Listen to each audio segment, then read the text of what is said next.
សួស្តីបងប្អូនថ្ងៃនេះមាន Highlander មួយគ្រឿងគាត់មកផ្លាស់ប្ដូរច្រើនផ្នែកដែរដូចបូមទឹកអញ្ចឹងបូមទឹកគាត់លិចដល់ពេលលិចធ្វើឲ្យបាត់ទឹករហូតបាត់ទឹកយូរ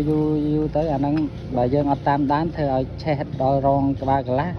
ឆេះដល់រងក្បាលកន្លះអាហ្នឹងយើងត្រូវទៅតាមដានបើបាត់ទឹកវាមានកន្លែងជ្រាបមានកន្លែងលិចណាមួយ